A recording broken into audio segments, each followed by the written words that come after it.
Study webs classes में आप सभी का स्वागत है। मैं नीतीश कुमार ज्योग्राफी के इस सीरीज़ में आप सभी का स्वागत करता हूं।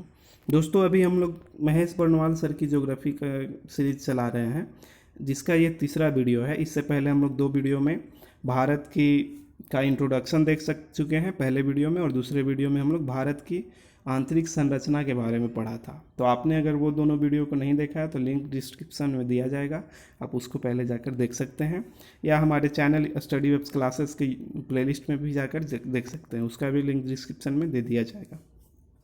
दोस्तों, आपकी जानकारी के लिए बता दूं, हम इस बुक को कवर करते हैं जिसका नाम है भूगोल एक समग्र अध्ययन, और इसके राइटर महेश कुमार बर्नवाल सर हैं, जो अभी पुडुचेरी के एसएसपी हैं।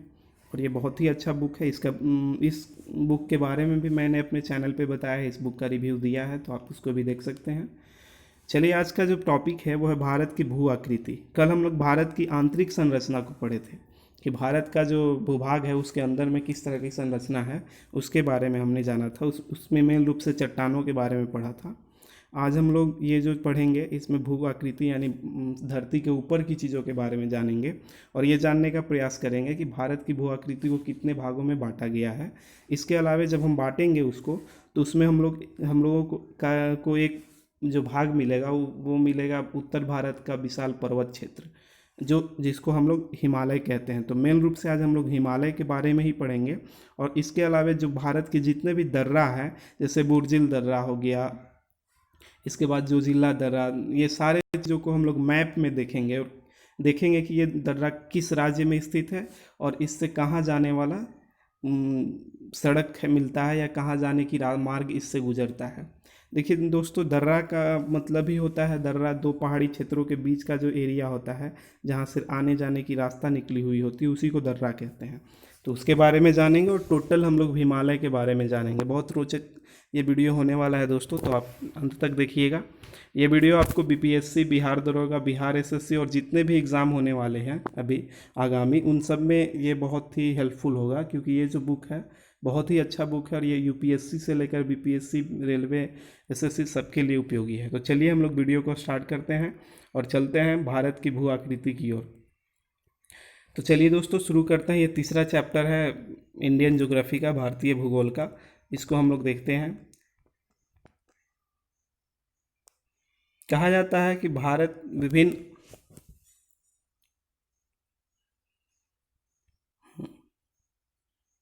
देखिए, तो कहा गया है भारत विभिन्न भू आकृति वाला एक विशाल देश है। इसमें तो कोई डाउट नहीं है। इसकी जो भू आकृति है और विभिन्न प्रकार की एक जैसी है नहीं है, और ये देश जो है बहुत विशाल है, इसीलिए इसको उपमहाद्वीप भी कहा जाता है भारत को। यहाँ अनेक प्रकार की भू आकृतियाँ पाई जाती हैं। उदाहरण के लिए पर्वत, पठार, मैदान, द्वीप समूह, यानी विभिन्न भू आकृति यहाँ पे पर्वत पाई जाती है, जिसमें पर्वत, पठार, मैदान, द्वीप समूह ये सब आते हैं। भारत में लगभग 10.7% पर्वत है, और पर्वत किसको कहते हैं, तो जिसकी ऊंचाई 2135 मीटर या उससे अधिक हो उसको पर्वत कहेंगे। 18.6% क्षेत्रफल पहाड़ियाँ हैं। पहाड़ियाँ कितना है, तो 18.6% क्षेत्र पर है। पहाड़ी किसको कहेंगे, तो 305 मीटर से लेकर 2135 मीटर तक जिसकी ऊंचाई होती है उसको पहाड़ी कहते हैं। पर्वत किसको कहते हैं, तो 2135 मीटर या उससे अधिक ऊंचाई हो तो उसको कहते हैं पर्वत। तो इसके अलावा कहा जा रहा है कि 27.7% क्षेत्र पर पठार है, और 43% क्षेत्र पर मैदानी भाग है। ये क्वेश्चन बहुत पूछा जाता है, बहुत बार पूछा गया है। ये चारों जो परसेंटेज आपको दिया गया है, पूछा जाएगा कि भारत में मैदानी भागों का प्रतिशत कितना है, तो 43% हो जाएगा। इसी तरह से सारे के बारे में पूछा जाता है।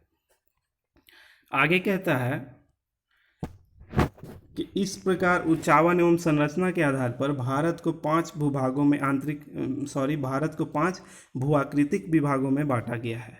और ये जो 5 भूआकृतिक विभाग है उसको हमने इधर लिख कर रखा है। पहला जो भूआकृतिक विभाग है उत्तर का पर्वतीय क्षेत्र है, दूसरा प्रायद्वीपीय पठार है, तीसरा उत्तर भारत का विशाल मैदान है, और चौथा जो है वो तटवर्ती मैदान है, और पांचवा द्वीपीय भाग है। तो आज दोस्तों हम लोग पढ़ेंगे उत्तर भारत का जो पर्वतीय क्षेत्र है उसके बारे में। पहले इसके अंतर्गत हिमालय आता है। इसका नाम क्या है, हिमालय है। तो मेनली हम लोग हिमालय के बारे में पढ़ने वाले हैं। तो बहुत सारी रोचक जानकारियाँ हमको मिलेगा, तो इसको पहले देख लें। ये जो उप इकाइयाँ जो बनाई गई है। तो ये जो क्षेत्र है आपको, ये इस क्षेत्र में ऐसे पूरा ऐसे हिमालय है, मैदानी भाग ये है, ठीक है। इसके बाद ये मरुस्थल है, इधर थार मरुस्थल आता है। इसके अलावे जो हम लोग पठारी भाग का जो मैदान पढ़े थे, दक्षिण का मैदान, वो ये मैदानी भाग होता है, ठीक है, इस तरह से। और पठारी भाग ये रहता है। इस तरह से हम लोग पढ़ेंगे तो बहुत रोचक होने वाला है। चलिए आज हम लोग चलते हैं भारत का पर्वतीय क्षेत्र को देखते हैं। देखिए, भारत की उत्तरी सीमा पर पूर्व से पश्चिम दिशा में विस्तृत जो विश्व का सबसे ऊंचा एवं सबसे विशाल पर्वत श्रेणी है, उसको हिमालय पर्वत श्रेणी कहते हैं।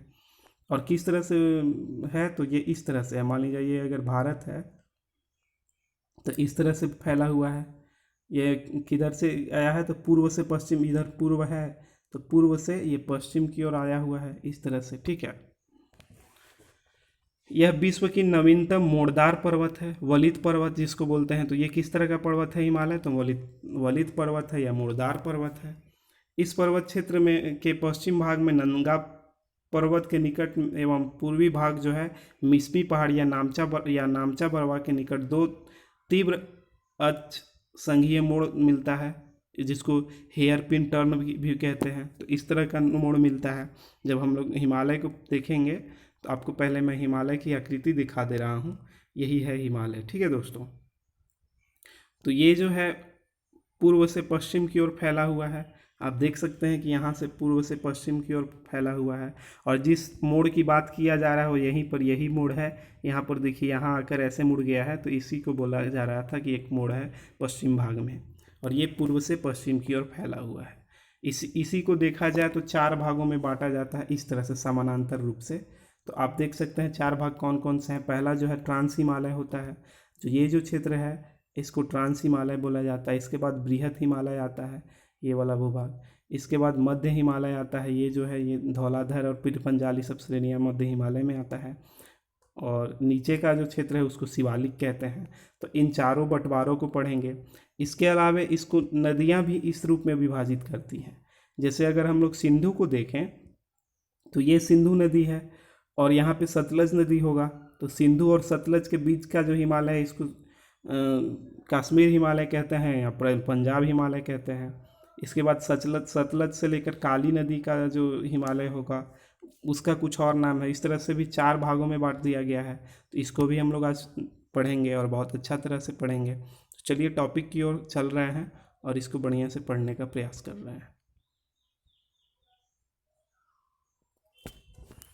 तो ये नामचा बरवा के निकट ये क्या है, हेयर पिन की भांति मुड़ा हुआ है, ठीक है। इसको तो देख ही लिए हम लोग किस तरह से मुड़ा हुआ है। ये प्रायद्वीपीय पठार भाग के उत्तर पूर्वी दबाव के कारण निर्मित हुई है।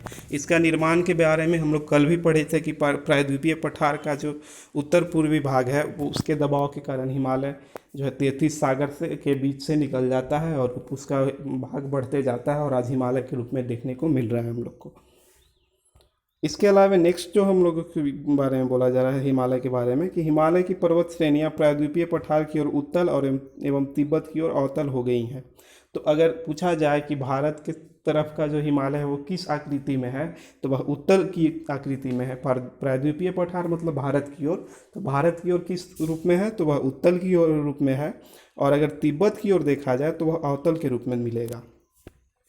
पश्चिमी से पूर्व की ओर पर्वतीय भाग की चौड़ाई घटती है। अगर इधर से इधर आते हैं तो चौड़ाई घटेगी, इस तरह से आप समझ लीजिए।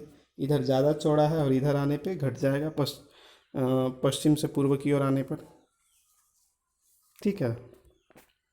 जिसके फलस्वरूप दाब भी तीव्र हो जाता है। जिसके फलस्वरूप क्या होता है, तो दाब भी तीव्र हो जाता है, ठीक है।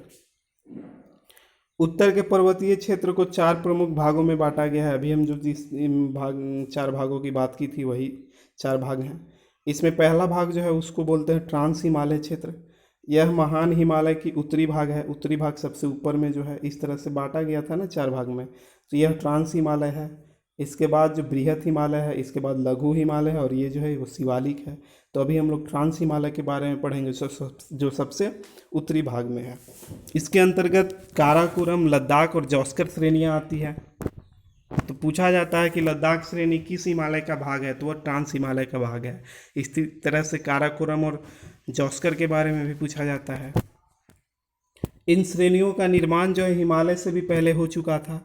ये मुख्यतः पश्चिमी हिमालय क्षेत्र में मिलते हैं। और केटू या गॉन्डमिन आस्टीन जो है काराकोरम श्रेणी की सबसे ऊंची चोटी है। ये बहुत क्वेश्चन पूछा जाता है कि काराकोरम श्रेणी की सबसे ऊंची चोटी का नाम क्या है, तो उसका नाम केटू है। जो भारत की सबसे ऊंची चोटी है, इसी को बोला जाता है कि भारत की सबसे ऊंची चोटी कौन है, तो वो कौन है, केटू है, या जिसका नाम क्या है, तो गॉडविन आस्टीन है। जो भारतीय भूभाग में स्थित है, लेकिन वह अभी पाक के कब्जे में है, जिसको पीओके बोलते हैं, पाक अधिकृत कश्मीर, पाक ऑक्युपाइड कश्मीर बोलते हैं। ट्रांस हिमालय जो है वो बृहत हिमालय से इंडो सांगपो सहचर जोन से द्वारा अलग होता है। देखिए ये किस तरह से अलग होता है, इसके बारे में मैंने यहाँ पे लिख दिया है, आप इसको देख सकते हैं। बहुत क्लियरली मैंने सबको मेंशन किया है कि ट्रांस हिमालय है और बृहत हिमालय है। बृहत हिमालय को हिमाद्री और सर्वोच्च हिमालय भी बोला जाता है। तो ये दोनों जो है किसके द्वारा अलग होते हैं, तो इंडो सांगपो सहचर जोन के द्वारा अलग होते हैं। इसके बाद बृहत हिमालय और हिमाद्री जिसको बोलते हैं या सर्वोच्च हिमालय बोलते हैं, उसके और लघु हिमालय के बीच में मेन सेंट्रल थ्रस्ट है। लघु हिमालय को मध्य हिमालय या हिमाचल श्रेणी भी बोलते हैं। तो बृहत हिमालय और लघु हिमालय के बीच में मेन सेंट्रल थ्रस्ट होगा और लघु हिमालय और शिवालिक के बीच में मेन बाउंड्री फॉल्ट होगा। तो ये क्वेश्चन भी पूछा जाता है कि लघु हिमालय और शिवालिक के बीच में कौन स्थित है, तो मेन बाउंड्री फॉल्ट स्थित है। और बृहत और लघु के बीच में मेन सेंट्रल थ्रस्ट स्थित है। और ट्रांस और बृहत के बीच में इंडो सांगपो सहचर जोन स्थित है। तो इन चारों के बारे में आपको जानकारी पाना बहुत ज़रूरी है। इसके बाद अगर देखा जाए तो ये पूरा हम लोग देख रहे हैं कि आकृति है पूरा का पूरा भारत का, जिसमें पूरा सभी पठारों के बारे में पढ़ाया गया है। तो मेनली आज हम लोग इसके बारे में, हिमालय के बारे में पढ़ेंगे और प्रमुख इसके दर्रों के बारे में पढ़ेंगे। नेक्स्ट टॉपिक या नेक्स्ट वीडियो में हम लोग और चीज़ों के बारे में जानकारी लेंगे। देखते हैं दूसरा जो हिमालय का क्षेत्र है, दूसरा जो भाग है उसको बोलते हैं हिमाद्री या सर्वोच्च या बृहत हिमालय बोलते हैं। ठीक है, यह हिमालय की सबसे ऊंची श्रेणी है। यह क्या है, हिमालय की सबसे ऊंची श्रेणी है। इसकी औसतन ऊंचाई 6000 मीटर है, जबकि चौड़ाई 120 से 190 मीटर तक है। तो आपको पूछा जाएगा कि इसकी औसत ऊंचाई कितनी है, तो 6000 मीटर है। इसकी चौड़ाई कितनी है, तो 120 से 190 किलोमीटर तक इसकी चौड़ाई है। विश्व की प्रायः सभी महत्वपूर्ण शिखरें इसी श्रेणी में स्थित है। जैसे एवरेस्ट 8848 मीटर, जो सबसे विश्व की सबसे ऊंची चोटी है, वो किस में स्थित है, तो सर्वोच्च हिमालय में या बृहत हिमालय में स्थित है। यह क्वेश्चन आता है दोस्तों। इसके बाद कंचनजंगा। देखिए कुछ लोग बोलते हैं कि मैं थोड़ा ज़्यादा स्पीड चलता हूँ, तो स्पीड चलने का मेन मकसद यही है दोस्तों कि आप जल्दी से वीडियो में जल्दी से इसको पढ़ पाएँ और आपको स्पीड पढ़ने का हैबिट हो, जिससे आप कम समय में ज़्यादा चीज़ों को कवर करें। तो ये आपके लिए अच्छा होगा कि आप स्पीड थोड़ा चलने लगे, क्योंकि सिलेबस बहुत वास्ट होता है, इसको धीरे धीरे पढ़ेंगे तो हो नहीं पाएगा। तो आप लोग भी आदत बनाइए मेरे साथ, बहुत अच्छा रहेगा। और अगर और किसी तरह का सुधार चाहते हैं तो आप कमेंट करें, जिसके द्वारा आपको जवाब दिया जाएगा और आप उसमें और सुधार इसमें किया जाएगा। तो एवरेस्ट जो है वो सबसे ऊंची चोटी किसकी है, तो बृहत हिमालय की है। इसमें नंगा पर्वत जो है, नंगा पर्वत, नंदा देवी, कोमत, नामचा बरवाई आदि कुछ महत्वपूर्ण शिखरें जो है बृहत हिमालय में ही स्थित है। विश्व की सबसे ऊंची चोटी एवरेस्ट जो नेपाल में इसी पर्वत श्रेणी में स्थित है। बृहत हिमालय लघु हिमालय से मेन सेंट्रल थ्रस्ट के द्वारा अलग होता है, ये अभी हमने बताया। बृहत हिमालय और लघु हिमालय के बारे में मेन सेंट्रल थ्रस्ट है और लघु हिमालय और शिवालिक के बीच में मेन बाउंड्री फॉल्ट है। ठीक है, अब हम लोग पढ़ते हैं हिमाचल श्रेणी, या जिसको लघु हिमालय बोलते हैं या मध्य हिमालय भी बोला जाता है। इसकी चौड़ाई की बात की जाए दोस्तों तो 80 से 100 किलोमीटर है। देखिए इसकी चौड़ाई कम है, सबसे ऊपर में जो था वो ट्रांस हिमालय था, उसके बाद बृहत हिमालय, और अभी हम लोग लघु हिमालय के बारे में पढ़ रहे हैं। लघु हिमालय की चौड़ाई कितनी है, तो 80 से 100 किलोमीटर है। सामान्य ऊंचाई 3700 से 4500 मीटर है। इनकी अगर मेन श्रेणियों की बात की जाए तो प्रीर पंजाल, धौलाधर, मसूरी, नाग टिब्बा, महाभारत श्रेणियाँ इसी पर्वत श्रेणी का भाग है। बृहत व लघु हिमालय के मध्य कश्मीर घाटी, लाहौल स्पीति, कुल्लू, कांगड़ा घाटी मिलती है। तो ये क्वेश्चन भी आपको पूछा जाएगा कि लघु हिमालय और बृहत हिमालय के मध्य में कौन सी घाटियाँ पाई जाती है, तो कश्मीर घाटी है। या ऐसे भी पूछा जाएगा कि कश्मीर घाटी हिमालय के किन श्रेणियों के बीच पाया जाता है, तो लघु हिमालय और बृहत हिमालय के बीच में पाया जाता है। इसमें लाहौल स्पीति भी है, कुल्लू घाटी है या कांगड़ा घाटी है, ये सारी घाटियाँ बृहत हिमालय और लघु हिमालय के बीच में पाई जाती है। यहाँ अल्पाइन चारागाह भी पाए जाते हैं, जिसे कश्मीर घाटी में मर्ग जैसे कि गुलमर्ग, सोनमर्ग तथा उत्तराखंड में बुग्याल और प्यार के नाम से जाना जाता है। तो आपसे पूछा जाएगा कि जो बृहत हिमालय और लघु हिमालय के बीच का जो क्षेत्र है, तो उसमें जो चारागाह, अल्पाइन चारागाह पाया जाता है, उसको किस नाम से जाना जाता है, तो कश्मीर घाटी में इसे मर्ग के नाम से जाना जाएगा और उत्तराखंड में बुग्याल या प्यार के नाम से जाना जाएगा। नेक्स्ट कहता है दोस्तों कि लघु हिमालय अपने स्वास्थ्यवर्धक पर्यटक स्थलों के लिए प्रसिद्ध है। उदाहरण को लिया जा सकता है कि लघु हिमालय, ठीक है, उदाहरण के लिए अगर देख सकते हैं हम लोग, शिमला, कुल्लू घाटी, मनाली घाटी, मसूरी, दार्जिलिंग, ये सब श्रेणियाँ किस में आती हैं, ये सब पहाड़ियाँ जो है किस में आती हैं, तो लघु हिमालय में आती है। और यहाँ पे बहुत ज़्यादा पर्यटक स्थल है और यहाँ पे घूमने का साधन बहुत है। दार्जिलिंग के बारे में आप लोग जान ही रहे होंगे। कुल्लू, मनाली, शिमला, छुट्टियों मनाने के लिए लोग वहाँ जाते हैं। ठीक है, अगर आप लोगों को टाइम मिले या जाने का अवसर मिले तो ज़रूर जाइए, ये बहुत अच्छी जगह हैं घूमने के हिसाब से। लघु हिमालय और शिवालिक के मध्य मेन बाउंड्री फॉल्ट है, ये तो मैंने पहले ही बता दिया है।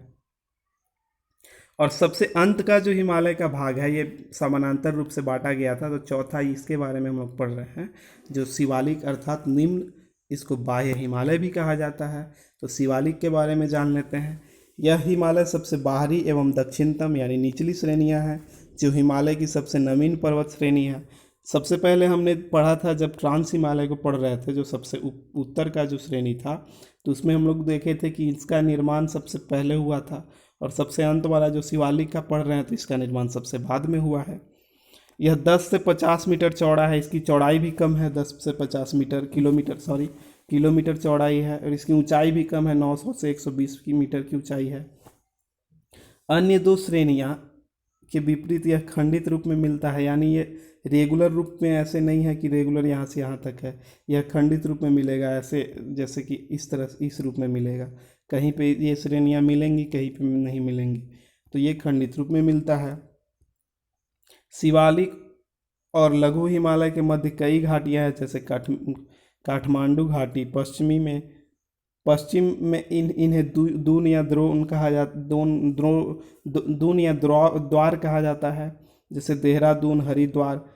तो शिवालिक और लघु हिमालय के मध्य में जो घाटियां हैं, उसके अंतर्गत काठमांडू घाटी आता है, देहरादून आता है और हरिद्वार आता है।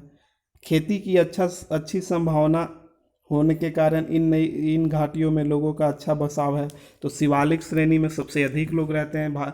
हिमालय की श्रेणियों में अगर कहा जाए कि सबसे ज़्यादा किस क्षेत्र में बसाव है, तो शिवालिक क्षेत्र में है।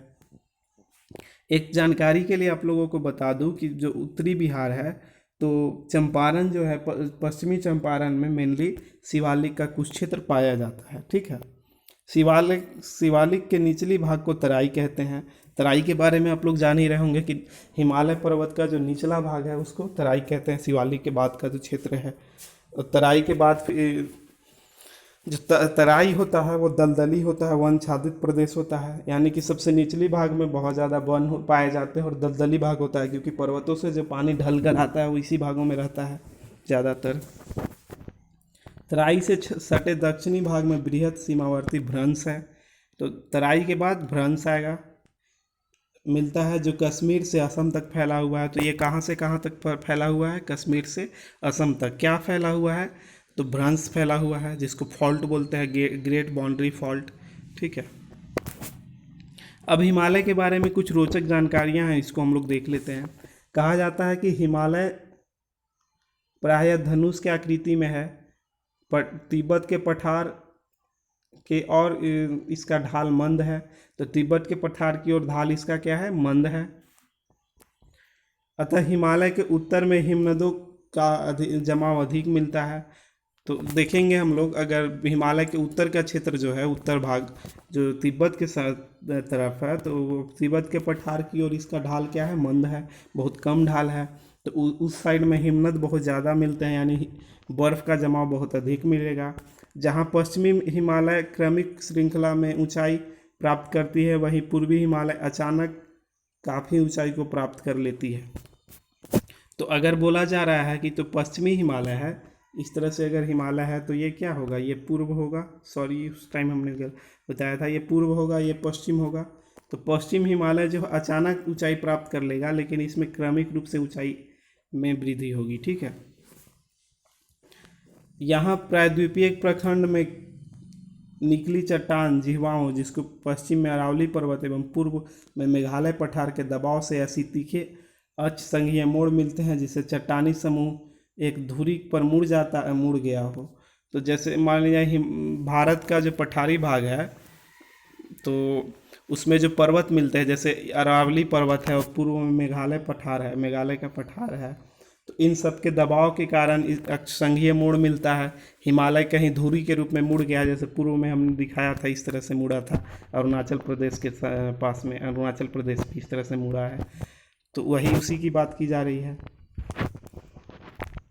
ये मोड़ हिमालय की अंतिम सीमा नहीं है, बल्कि सिंधु नदी की दूसरी ओर स्थित पर्वतें जो हैं, तो ये मोड़ जो है, मान लीजिए हिमालय अगर यहाँ पे मुड़ रहा है, तो हिमालय इस यहाँ पे अगर बात की जाए, तो हिमालय यहाँ पे मुड़ना ये अंत नहीं हो जाएगा, बल्कि ये जो सिंधु नदी है, इसके पार भी इधर सुलेमान श्रेणी, किरथर आदि जो दिहांग जॉर्ज के पर्वत, आराकान योमा, अच्छा ये पूर्वी भारत की बात कर रहा है।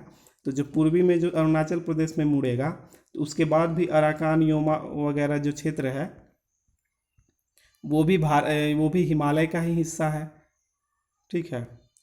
उत्तर पूर्वी पर्वत क्षेत्र की आदि भी हिमालय का ही अंग है। हिमालय के उत्तर पश्चिम और उत्तर पूर्वी छोर पर सिंधु और दिहांग जॉर्ज मिलते हैं। तो अगर हम उत्तर हिमालय ऐसे है, देख लीजिए, आपको आकृति बनाकर दिखा दे रहा हूँ। इस तरह से अगर हिमालय है, तो सिंधु नदी इस साइड में है और दिहांग नदी यहाँ पे है, ठीक है। अब हम लोग दर्रा के बारे में देखते हैं। तो दर्रा के बारे में आपको पहले मैं आकृति में दिखला दे रहा हूँ, इसके बाद ज़्यादा समझ में आएगा दोस्तों। देखिए, इस तरह से हम लोग दर्रा के बारे में पढ़ेंगे। तो जब दर्रा को पढ़ेंगे तो देखते हैं हम सबसे पहले जम्मू कश्मीर में कौन कौन से दर्रा हैं जो आपको याद करने लायक है। तो सबसे पहले काराकोरम दर्रा है। काराकोरम श्रेणी भी जम्मू कश्मीर में है। यहाँ से चीन को जाने वाली सड़क बनाई गई है। तो क्वेश्चन ये पूछेगा आपको कि काराकोरम दर्रा किस राज्य में स्थित है, तो जम्मू कश्मीर में है। चीन जाने का रास्ता या चीन जाने का सड़क कहाँ बनाया, किस दर्रे से होकर बनाया गया है, तो काराकोरम दर्रे से होकर। एक क्वेश्चन और आता है कि भारत का सबसे ऊंचाई पर स्थित दर्रा जो है वो कौन सा है, तो वो काराकोरम दर्रा है। 5624 मीटर की ऊंचाई पर यह काराकोरम दर्रा स्थित है। इसके अलावा चांगला, बारखुरदारला दर्रा, थांगला दर्रा, ये सब जम्मू कश्मीर में स्थित है। एक बुर्जिल दर्रा है जिसको आपको जानना है, जो जम्मू कश्मीर में स्थित है। और श्रीनगर से गिलगित जाने का जो रास्ता है वह बुर्जिल दर्रा होकर ही जाता है। इसके अलावा आप देखेंगे तो पीर पंजाल दर्रा है, ठीक है। पीर पंजाल जो है कुलगांव से कोठी जो जाने का रास्ता है वो पीर पंजाल से ही होकर गुजरता है। इसके अलावा सिंधु नदी जो है जो जिला दर्रा से होकर गुजरता है, और इसी दर्रा के द्वारा कश्मीर घाटी से लेह जाने का रास्ता बना हुआ है। तो आपसे क्वेश्चन पूछा जाता है कि कश्मीर घाटी से लेह जाने का रास्ता किस दर्रे से होकर जाता है, तो वह जो जिला दर्रा से जाता है। और जो जिला दर्रा किस के से कौन सी नदी गुजरती है, तो वह है सिंधु नदी। और कश्मीर घाटी से लेह जाने का जो रास्ता है वहीं पे NH1 बना हुआ है, ठीक है। तो NH1 कश्मीर घाटी से लेह जाने का जो मार्ग है उसी हाईवे का नाम NH1 है। इसके बाद अगर हम बनिहाल दर्रा की बात करें तो बनिहाल दर्रा भी जम्मू कश्मीर में है। और बनिहाल दर्रा जम्मू से श्रीनगर जाने का रास्ता इसी दर्रे से होकर गुजरता है, और जवाहर सुरंग इसी दर्रे में स्थित है, ठीक है। अब हम लोग चलते हैं हिमाचल प्रदेश की ओर। तो जैसे ही कश्मीर ख़त्म होगा उसके नीचे हिमाचल प्रदेश है। यहाँ पे रोहतांग दर्रा है, सिपकिल्ला दर्रा है। तो सिपकिल्ला दर्रा कहाँ है? तो वह है हिमाचल प्रदेश में। इसके बाद बाड़ा लच्चा है, पाचाला दर्रा है। इसमें अगर बात की जाए सिपकिल्ला दर्रा, तो शिमला से तिब्बत जाने का रास्ता सिपकिल्ला दर्रा से मिलता है, ठीक है। इसके बाद हम लोग उत्तराखंड की बात करें, यह है उत्तराखंड, ठीक है। तो उत्तराखंड में माना, नीति, लिपुलेख दर्रा, 3 दर्रा मिलते हैं उत्तराखंड में है, जो देख सकते हैं आप मैप में। तो लिपुलेख दर्रा उत्तराखंड में है, थांगला है, और लिपुलेख दर्रे से ही मानसरोवर और झील और कैलाश पर्वत जाने का जो रास्ता है वो लिपुलेख दर्रे से है। और लिपुलेख दर्रा कहाँ है? तो उत्तराखंड में है। इसके बाद अलग अगर हम लोग सिक्किम में आते हैं, ये जो है वो सिक्किम है। तो सिक्किम में नाथुला दर्रा मिलेगा और जालेपला दर्रा मिलेगा। तो जालेपला दर्रा से ही तीस्ता नदी बहता है। आपको ये क्वेश्चन पूछा जाता है कि जालेपला दर्रा कहाँ है? तो ये है सिक्किम में और इससे तीस्ता नदी बहता है। इसके बाद पूछा जाएगा कि ब्रह्मपुत्र नदी भारत में किस दर्रे से होकर प्रवेश करती है? तो यांग्याप दर्रे से प्रवेश करती है। और यांग्याप दर्रा कहाँ है? तो यह अरुणाचल प्रदेश में है। लेखवानी दर्रा भी यहीं है, ठीक है। संकोश नदी जो है असम और अरुणाचल प्रदेश में सीमा रेखा बनाती है संकोश नदी। ये देखिए, ये संकोश नदी है, तो इसके बारे में भी पूछा जाता है। इसके बाद दीफू दर्रा जो है वो भी अरुणाचल प्रदेश में है, ये आप याद रख लीजिएगा। फिर एक महत्वपूर्ण दर्रा जो है मणिपुर में तुजू दर्रा है, जहाँ भारत से म्यांमार जाने का जो रास्ता है वो तुजू दर्रा से ही गुजरता है। ऊपर में जो हम लोग पढ़े जो जिला दर्रा, ये बहुत इंपॉर्टेंट है, एक बार रिवाइज कर लीजिए कि जो जिला दर्रा तो लेह से NH1A द्वारा जो है कश्मीर घाटी जाने का रास्ता है। इसके अलावा बनिहाल दर्रा तो जम्मू से श्रीनगर जाएंगे, जोहार सुरंग इसी में स्थित है। इसके अलावा सिपकिल्ला दर्रा तो शिमला से तिब्बत जाएंगे। सिपकिल्ला तो सी से सिपकिल्ला, सी से शिमला, शिमला से कहाँ जाएंगे? तो तिब्बत जाएंगे, उसके ऊपर में तिब्बत ही है। तो दोस्तों बनिहाल दर्रा जो है उसी में जम्मू से श्रीनगर जाने वाला मार्ग है, जहाँ पे श्रीनगर से जम्मू जाने का रास्ता है, और उसी में जवाहर सुरंग स्थित है। सिपकिल्ला दर्रा तो इसमें तिब्बत से शिमला जाने का रास्ता या शिमला से तिब्बत जाने का रास्ता है। ये अगर श्रीलंका है, देखिए ये श्रीलंका है, तो इसके जो ऊपर में है, जो ऊपर में ये जाफना द्वीप है, ये जो द्वीप आपको दिख रहा है ये जाफना द्वीप है।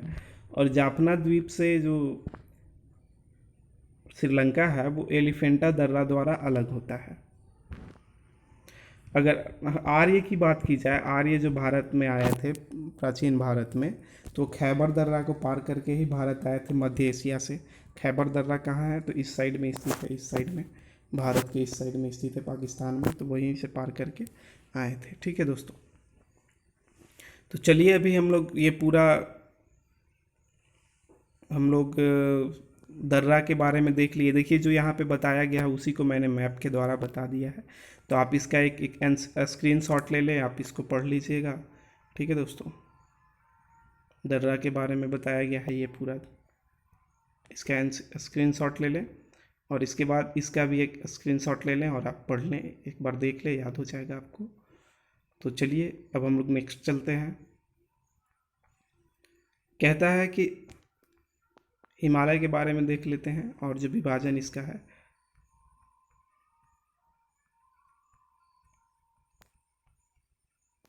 देखिए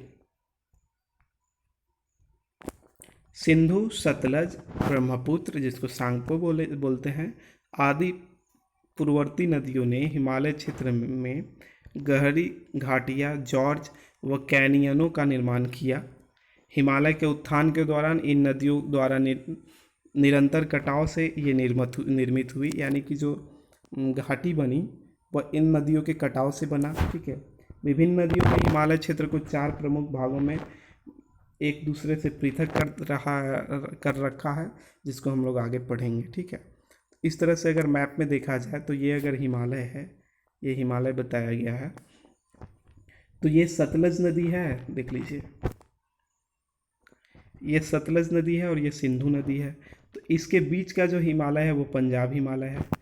फिर सतलज नदी और काली नदी है, तो इन दोनों के बीच का जो हिमालय है उसको कुमायूं हिमालय बोला जाएगा। अगर इनकी लंबाई की बात की जाए तो 560 किलोमीटर पंजाब हिमालय की लंबाई है। फिर कुमायूं हिमालय जो है सतलज से काली नदी के बीच में है, उसकी लंबाई 320 किलोमीटर है। फिर काली नदी से तीस्ता नदी जो हम लोग अभी पढ़े थे तिब्बत में बहता है, ये सॉरी तीस्ता नदी सिक्किम में बहता है, तो उन दोनों के बीच का जो क्षेत्र है उसको नेपाल हिमालय बोला जाता है। और ये सबसे लंबा हिमालय है जिसकी लंबाई 800 किलोमीटर है। इसके बाद जो तीस्ता नदी है, तीस्ता नदी से दिहांग नदी का क्षेत्र जो है या असम नदी तक का क्षेत्र जो है उसको असम हिमालय, ये ब्रह्मपुत्र नदी का जो क्षेत्र है उसको असम हिमालय के नाम से जानते हैं और इसकी लंबाई 720 किलोमीटर है। आगे हम लोग अब उसी के बारे, इन्हीं सभी हिमालयों के बारे में पढ़ते हैं। कहता है कि कश्मीर या पंजाब हिमालय या सतलज नदियों के बीच 560 किलोमीटर की लंबाई में जम्मू कश्मीर व हिमाचल प्रदेश में फैला हुआ है। ठीक है, तो ये कहाँ फैला हुआ है? जम्मू कश्मीर और हिमाचल प्रदेश में। यहाँ हिमालय क्रमिक रूप से ऊंचाई प्राप्त करता है। हम लोग देख रहे थे कि जो पश्चिम भाग में हिमालय है वो क्रमिक रूप से जो है वो क्रमिक रूप से ऊंचाई प्राप्त करता है।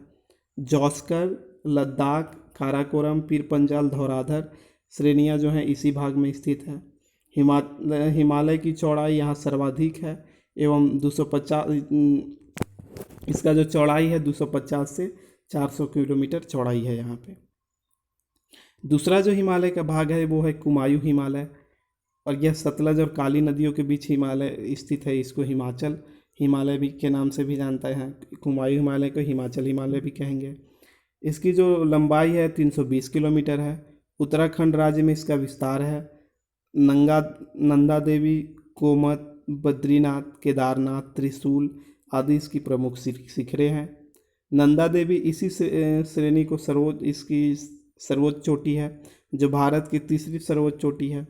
तो अगर पूछा जाए कि भारत की तीसरी सबसे ऊंची चोटी कौन है, तो नंदा देवी है, जिसकी अगर हम लोग ऊंचाई की बात करें तो 7,816 मीटर इसकी ऊंचाई है। नेक्स्ट हम लोग चलते हैं नेपाल हिमालय है, जो काली और तीस्ता नदियों के बीच में है। नेपाल हिमालय कहाँ से कहाँ तक है? तो काली और तीस्ता नदियों के बीच में नेपाल हिमालय है। ठीक है दोस्तों, इसकी आज जो लंबाई है वो 800 मीटर है। यह हिमालय के चौड़ाई अत्यंत कम है। इस हिमालय की चौड़ाई जो है अत्यंत कम है, परंतु हिमालय की सर्वोच्च शिखर यहीं मिलते हैं, जैसे एवरेस्ट, कंचनजंगा, मकालू, ये सब जो चोटियाँ हैं वो नेपाल हिमालय में मिलेंगी। और अंतिम जो हिमालय का जो विभाजन का क्षेत्र है वो है असम हिमालय। यह तीस्ता और दिहांग, जिसको सांगपो ब्रह्मपुत्र भी बोलते हैं, तो दिहांग नदियों के बीच में स्थित है और इसकी जो लंबाई है वो 720 किलोमीटर है। सिक्किम, असम, अरुणाचल प्रदेश राज्यों एवं भूटान देश में विस्तृत है यह क्षेत्र। यहाँ हिमालय की ऊंचाई पुनः कम होने लगती है। तो हिमालय की ऊंचाई पुनः कम कहाँ होगी? असम हिमालय क्षेत्र में। तो चलिए दोस्तों, आज हमने हिमालय और भारत की प्रमुख दर्रों को देखा और इस तरह से हमने मैप में भी देखने का प्रयास किया और उसको समझने का प्रयास किया। तो उम्मीद है दोस्तों कि आपको ये जो सीरीज चल रहा है महेश वर्णवाल बुक की, ये आपको बहुत पसंद आ रहा होगा। दोस्तों आप इस सीरीज से जुड़े रहें, क्योंकि आप पतले बुक को बहुत जल्दी पढ़कर भूल भी जाते हैं और एक कॉन्सेप्ट बिल्ड करने का एक बढ़िया अवसर मिल रहा है आप लोग को। तो इससे जुड़े रहें आप। ये बुक जो है आपको बीपीएससी से लेकर के जितने भी एग्ज़ाम होने वाले हैं, वनडे एग्ज़ाम, एसएससी, रेलवे या बिहार दरोगा के लिए तो ये रामबाण साबित होगा। ज्योग्राफी में बिहार एसएससी सबके लिए उपयोगी है। तो आप अगर चैनल पे नए हैं तो चैनल को सब्सक्राइब कर लीजिए और बेल आइकन को दबा लीजिए। वीडियो अगर अच्छा लगा हो तो लाइक करिए और शेयर करिए। धन्यवाद दोस्तों।